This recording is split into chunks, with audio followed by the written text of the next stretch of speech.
ಸ್ನೇಹಿತರೆ, ಮೀಡಿಯಾ ಮಾಸ್ಟರ್ಸ್ಗೆ ಸ್ವಾಗತ ಸುಸ್ವಾಗತ. ಗೆಳೆಯರೆ, ಉತ್ತರ ಪ್ರದೇಶದಲ್ಲಿ ಯೋಗಿ ಮಾಡೆಲ್ ಮತ್ತೆ ಸದ್ದು ಮಾಡ್ತಾ ಇದೆ. ಮಾಫಿಯಾ ಡಾನ್ಗಳ ಹುಟ್ಟಡಗಿಸಿದ ಯೋಗಿ ಬುಲ್ಡೋಜರ್ ಮೂಲಕ ಸಾಕಷ್ಟು ಚರ್ಚೆಗೆ ಗ್ರಾಸ ಆಗಿದ್ರು. ಇನ್ನು ಈ ಬಾರಿ ಯೋಗಿ ಆದಿತ್ಯನಾಥ್ ಕಣ್ಣು ಅಕ್ರಮ ಬಾಂಗ್ಲಾ ವಲಸಿಗರ ಮೇಲೆ ಮತ್ತು ರೋಹಿಂಗ್ಯಾಗಳ ಮೇಲೆ ಬಿದ್ದಿದೆ. ಉತ್ತರ ಪ್ರದೇಶದಲ್ಲಿ ಅಕ್ರಮ ವಲಸಿಗರನ್ನು ಹಿಡಿದು ಡಿಟೆನ್ಷನ್ ಸೆಂಟರ್ಗಳಿಗೆ ಹಾಕೋದಕ್ಕೆ ಸ್ಪೆಷಲ್ ಡ್ರೈವ್ ಅನ್ನು ಶುರು ಮಾಡಲಾಗಿದೆ. ಹಾಗಾದರೆ ಏನಿದು ಯೋಗಿ ಆದಿತ್ಯನಾಥ್ ಅವರ ಹೊಸ ಗೇಮು? ಉತ್ತರ ಪ್ರದೇಶದ ಸಾರ್ವಜನಿಕರಿಗೆ ಯೋಗಿ ಬರೆದಿರುವ ಬಹಿರಂಗ ಪತ್ರದಲ್ಲಿ ಏನಿದೆ ಅನ್ನೋದ್ರ ಬಗ್ಗೆ ಒಂದಷ್ಟು ಮಾಹಿತಿಯನ್ನು ನಾವಿಲ್ಲಿ ನೋಡೋಣ. ಗೆಳೆಯರೆ, ದೇಶದಲ್ಲಿ ಸರ್ಕಾರ ಕ್ರಮ ನಡೀತಿರೋ ಹಿನ್ನೆಲೆಯಲ್ಲಿ ದೇಶದ ಒಳಗೆ ಸೇರಿಕೊಂಡಿರೋ ಒಂದಷ್ಟು ಹೆಗ್ಗಣಗಳು ಬಿಲದಿಂದ ಹೊರಗೆ ಬರ್ತಾ ಇವೆ. ಸಿಕ್ ಹಾಕೊಂಡ್ರೆ ಜೈಲ್ ಗ್ಯಾರಂಟಿ, ಎಷ್ಟು ವರ್ಷ ಇರಬೇಕಾಗುತ್ತೋ ಗೊತ್ತಿಲ್ಲ. ಹೀಗಾಗಿ ಸಾಕಷ್ಟು ಅಕ್ರಮ ವಲಸಿಗರು ಈ SIR ಶುರು ಆಗ್ತಿದ್ದಂತೆ ದೇಶ ಬಿಟ್ಟು ಓಡ್ ಹೋಗೋದಕ್ಕೆ ಕೂಡ ಶುರು ಮಾಡಿದ್ದಾರೆ. ಇನ್ನು ಕೆಲವರು ನಡೀತಿರೋ ರಾಜ್ಯಗಳಿಂದ ಭಾರತದ ಇನ್ನುಳಿದ ರಾಜ್ಯಗಳ ಕಡೆಗೆ ವಲಸೆ ಬರ್ತಾ ಇದ್ದಾರೆ. ಪಶ್ಚಿಮ ಬಂಗಾಳದಿಂದ ಪಲಾಯನ ಮಾಡಿದ ಸುದ್ದಿಗಳು ದೊಡ್ಡ ಮಟ್ಟದಲ್ಲಿ ಕೇಳಿ ಬರ್ತಾ ಇವೆ. ಇನ್ನು ಉತ್ತರ ಪ್ರದೇಶದಲ್ಲಿ ಕೂಡ ಅಕ್ರಮ ವಲಸಿಗರ ಸಂಖ್ಯೆ ಚಿಕ್ಕದೇನಲ್ಲ. ಉತ್ತರ ಪ್ರದೇಶದಲ್ಲಿ ಬಾಂಗ್ಲಾದೇಶಿ ಹಾಗೂ ರೋಹಿಂಗ್ಯಾಗಳು ನಕಲಿ ID ಕಾರ್ಡ್ಗಳನ್ನು ಬಳಸ್ಕೊಂಡು ಸ್ಥಳೀಯ ಸಂಸ್ಥೆಗಳಲ್ಲಿ ಉದ್ಯೋಗಗಳನ್ನು ಕೂಡ ಪಡ್ಕೊಂಡಿದ್ದಾರೆ ಅಂತ ಹೇಳಲಾಗುತ್ತೆ. ಇನ್ನು ಕೆಲವರು ಅಲ್ಲಿ ಮನೆ ಮಸೀದಿಗಳನ್ನು ಮಾಡ್ಕೊಂಡು ಆರಾಮಾಗಿ ಉಳ್ಕೊಂಡಿದ್ದಾರೆ ಅನ್ನೋ ಮಾಹಿತಿಗಳು ಕೂಡ ಉತ್ತರ ಪ್ರದೇಶದ ಸರ್ಕಾರಕ್ಕೆ ಸಿಕ್ಕಿದೆ. ಹೀಗಾಗಿ ಯೋಗಿ ಸರ್ಕಾರ ಈ ಅಕ್ರಮ ವಲಸಿಗರನ್ನು ಗುಡಿಸಿ ಹೊರಹಾಕುವ ಡ್ರೈವ್ಗೆ ಚಾಲನೆಯನ್ನು ಕೊಡ್ತಾ ಇದೆ. ಗೆಳೆಯರೆ, ಉತ್ತರ ಪ್ರದೇಶದಲ್ಲಿ ಕೂಡ ಚುನಾವಣಾ ಆಯೋಗದ ಸ್ಪೆಷಲ್ ರಿವಿಷನ್ ಆರಂಭ ಆಗಿದೆ. ಅಷ್ಟೇ ಅಲ್ಲ, ಉತ್ತರ ಪ್ರದೇಶದಲ್ಲಿ ಚುನಾವಣಾ ಆಯೋಗಕ್ಕೆ ತಪ್ಪು ಮಾಹಿತಿಯನ್ನು ಕೊಟ್ಟ ಕಾರಣಕ್ಕೆ ದೇಶದಲ್ಲೇ ಮೊಟ್ಟ ಮೊದಲ ಬಾರಿಗೆ ಪ್ರಕರಣವೊಂದು ಕೂಡ ದಾಖಲಾಗಿದೆ. ಅದರ ಜೊತೆ ಅಕ್ರಮ ವಲಸಿಗರನ್ನು ಹುಡುಕೋದಕ್ಕೆ ವಿಶೇಷ ತಂಡಗಳನ್ನು ಸರ್ಕಾರ ರಚನೆ ಮಾಡಿದೆ. ಪ್ರತಿಯೊಂದು ಮುನ್ಸಿಪಾಲಿಟಿ ವ್ಯಾಪ್ತಿಯಲ್ಲಿ ಕೂಡ ಡಿಟೆನ್ಷನ್ ಸೆಂಟರ್ಗಳನ್ನು ತೆರೆಯೋದಕ್ಕೆ ಆದೇಶವನ್ನು ಕೊಡಲಾಗಿದೆ. ಬಾಂಗ್ಲಾ ಅಕ್ರಮ ವಲಸಿಗರು ಹಾಗೂ ರೋಹಿಂಗ್ಯಾಗಳನ್ನು ಹುಡುಕೋ ಕೆಲಸವನ್ನು ಪೊಲೀಸರಿಗೆ ವಹಿಸಿದ್ದಾರೆ. ಹೀಗೆ ಏನೇ ಮಾಡಿದರೂ ಸಾರ್ವಜನಿಕರ ಸಹಾಯ ಇಲ್ಲದೆ ಇಂಥ ಕೆಲಸಗಳನ್ನು ಮಾಡೋದಕ್ಕೆ ಸಾಧ್ಯ ಆಗೋದಿಲ್ಲ. ಸ್ನೇಹಿತರೆ, ಯಾವ ಏರಿಯಾಗೆ ಹೊಸಬರು ಬಂದರೂ ಅದು ಮೊದಲು ಗೊತ್ತಾಗೋದು ಅಲ್ಲಿನ ನಿವಾಸಿಗಳಿಗೆ. ಅವರು ಮಾಹಿತಿ ಕೊಡದೇ ಇದ್ದರೆ ಪೊಲೀಸರಿಗೂ ವಿಷಯ ಗೊತ್ತಾಗೋದಿಲ್ಲ. ಅದರಲ್ಲೂ ಉತ್ತರ ಪ್ರದೇಶದಂಥ ವಿಪರೀತ ಜನಸಂಖ್ಯೆ ಇರೋ ರಾಜ್ಯದಲ್ಲಿ ಪೊಲೀಸರು ಎಷ್ಟು ಅಂತ ಹುಡುಕ್ತಾರೆ, ಎಲ್ಲಿ ಅಂತ ಹುಡುಕ್ತಾರೆ, ಯಾರನ್ನ ಅಂತ ಹುಡುಕ್ತಾರೆ. ಹೀಗಾಗಿ ಈ ಅಕ್ರಮ ವಲಸಿಗರನ್ನು ಹುಡುಕುವ ಅಭಿಯಾನದಲ್ಲಿ ಸಾರ್ವಜನಿಕರನ್ನು ಕೂಡ ತೊಡಗಿಸಿಕೊಳ್ಳೋದಕ್ಕೆ ಉತ್ತರ ಪ್ರದೇಶದ ಯೋಗಿ ಸರ್ಕಾರ ಹೋಗ್ತಾ ಇದೆ. ಈ ಬಗ್ಗೆ X ಮೂಲಕ ಮನವಿ ಮಾಡಿಕೊಂಡಿರೋ ಮುಖ್ಯಮಂತ್ರಿ ಯೋಗಿ ಆದಿತ್ಯನಾಥ್, ಈ ದೇಶದ ಕಾನೂನಿನ ಅನ್ವಯ ಇಲ್ಲಿನ ಸರ್ಕಾರಗಳು ಕೊಡೋ ಸೌಲಭ್ಯಗಳು ನಮ್ಮ ನಾಗರಿಕರಿಗೆ ಸಿಗಬೇಕೇ ಹೊರತು ಅಕ್ರಮ ವಲಸಿಗರಿಗಲ್ಲ. ನಿಮ್ಮ ಹಕ್ಕುಗಳನ್ನು ಕಿತ್ಕೊಂಡು ತಿಂತಾ ಇರೋ ಜನರನ್ನು ಇಲ್ಲಿಂದ ಹೊರಹಾಕುವ ಪ್ರಯತ್ನವನ್ನು ಸರ್ಕಾರ ಶುರು ಮಾಡಿದೆ.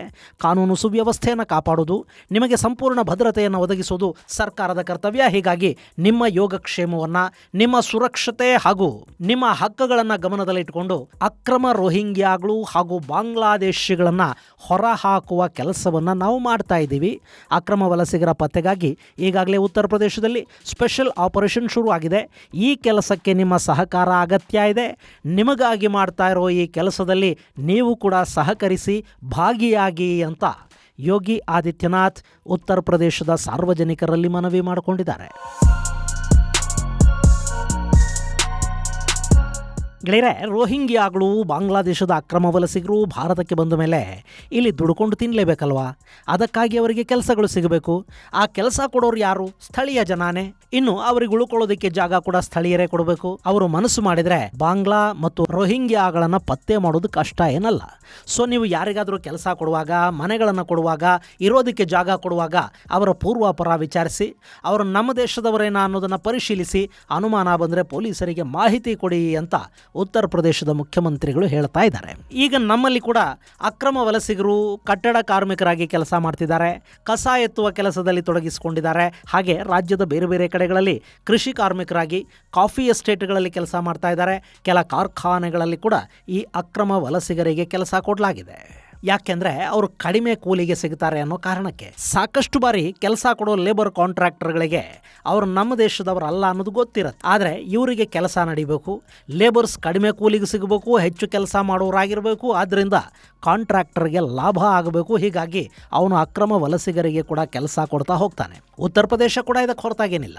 ಅಲ್ಲೂ ಕಾರ್ಪೊರೇಷನ್ಗಳು, ಮುನ್ಸಿಪಾಲ್ಟಿಗಳಲ್ಲಿ ಕಸ ಗುಡಿಸೋರಿಂದ ಹಿಡಿದು ಅಲ್ಲಿನ ಚರಂಡಿಗಳನ್ನು ಕ್ಲೀನ್ ಮಾಡೋ ಜನರವರೆಗೆ, ಚಿಂದಿ ಆಯೋ ಕೆಲಸದಿಂದ ಕಸ ವಿಂಗಡಣೆ, ಗುಜರಿ ಕೆಲಸದವರೆಗೆ ಪ್ರತಿಯೊಂದು ಕಡೆನೂ ಕೆಲಸ ಕೊಡುವಾಗ ಕೆಲಸಗಾರರ ಪೂರ್ವಾಪರ ತಿಳ್ಕೊಂಡು ಕೊಡಿ ಅಂತ ಉತ್ತರ ಪ್ರದೇಶದ ಸರ್ಕಾರ ಮನವಿ ಮಾಡಿಕೊಂಡಿದೆ. ನಮ್ಮಲ್ಲೂ ಅಕ್ರಮ ವಲಸಿಗರನ್ನು ಹಿಡಿಬೇಕು, ತಡಿಬೇಕು ಅಂದರೆ ಲೇಬರ್ ಕಾಂಟ್ರಾಕ್ಟರ್ಗಳನ್ನು ಹಿಡ್ಕೊಂಡ್ರೆ ಸಾಕು.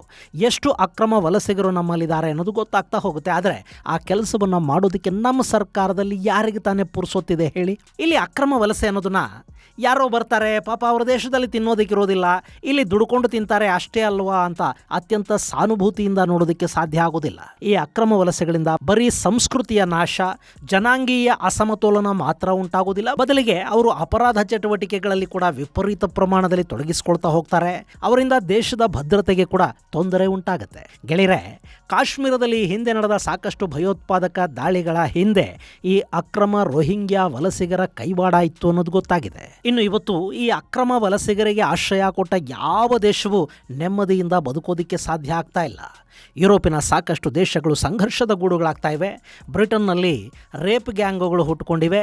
ಜರ್ಮನಿಯಲ್ಲಿ ಒಂದಿಲ್ಲ ಒಂದು ಗಲಾಟೆ ನಡೀತಲೇ ಇರುತ್ತೆ.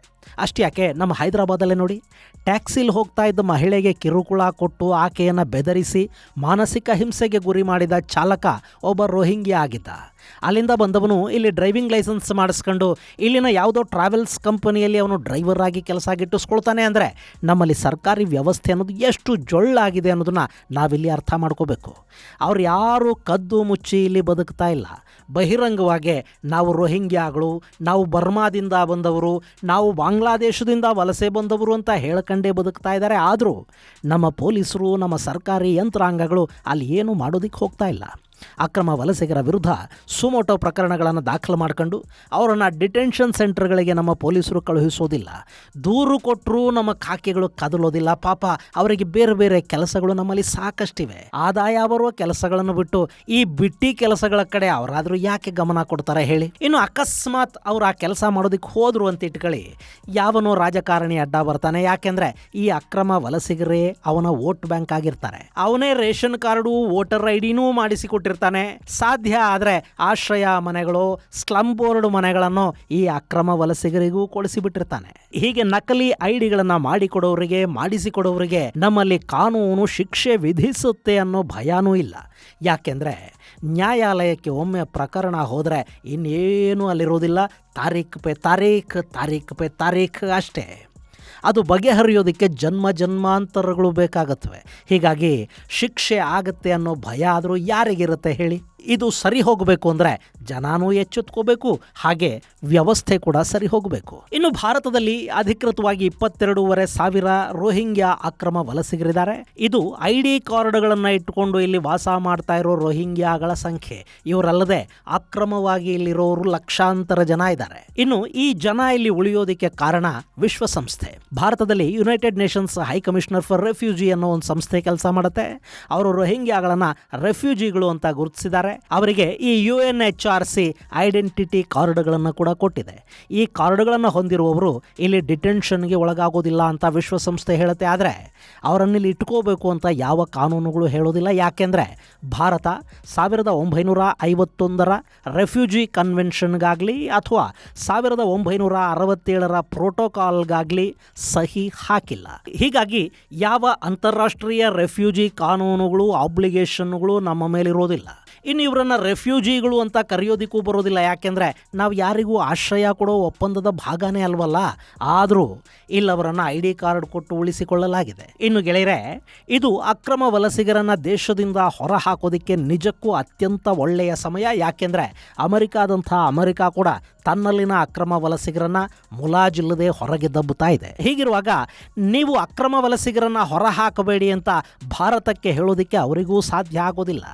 ಇನ್ನು ಅಕ್ರಮ ವಲಸಿಗರನ್ನು ಕೂಡ ಹಾಗೆ ಕರ್ಕೊಂಡು ಹೋಗಿ ಗಡಿ ದಾಟಿಸಿ ಬರೋದಕ್ಕೆ ಸಾಧ್ಯ ಇಲ್ಲ. ಅವರು ಅಕ್ರಮ ವಲಸಿಗರು ಅನ್ನೋದು ಖಚಿತ ಆಗಬೇಕು. ಅವರು ಯಾವ ದೇಶಕ್ಕೆ ಸೇರಿದವರು ಅನ್ನೋದನ್ನು ಖಚಿತಪಡಿಸ್ಕೊಂಡು ಅವರ ಆ ದೇಶದ ಐಡೆಂಟಿಟಿಯ ಜೊತೆಗೆ ಸಂಬಂಧಪಟ್ಟ ದೇಶದ ಜೊತೆ ಮಾತುಕತೆಗಳನ್ನು ನಡೆಸಿ ಈ ಅಕ್ರಮ ವಲಸಿಗರನ್ನು ಅವರ ದೇಶಕ್ಕೆ ಬಿಟ್ಟು ಬರಬೇಕಾಗತ್ತೆ. ಅದಕ್ಕೂ ಮೊದಲು ಅವರನ್ನು ವಶಕ್ಕೆ ತಗೋಬೇಕು, ಡಿಟೆನ್ಷನ್ ಸೆಂಟರ್ಗಳಲ್ಲಿ ಇಡಬೇಕು, ಅವರು ಕೊಟ್ಟ ವಿಳಾಸಗಳನ್ನು ಖಚಿತಪಡಿಸ್ಕೋಬೇಕು, ಅವರು ಈ ದೇಶದ ನಾಗರಿಕರಲ್ಲ ಅನ್ನೋದನ್ನು ಸಾಬೀತು ಮಾಡಬೇಕು. ಈಗ ಆ ಕೆಲಸ ಉತ್ತರ ಪ್ರದೇಶದಲ್ಲಿ ದೊಡ್ಡ ಮಟ್ಟದಲ್ಲಿ ಶುರುವಾಗುವ ಸೂಚನೆಗಳು ಕಾಣ್ತಾ ಇವೆ.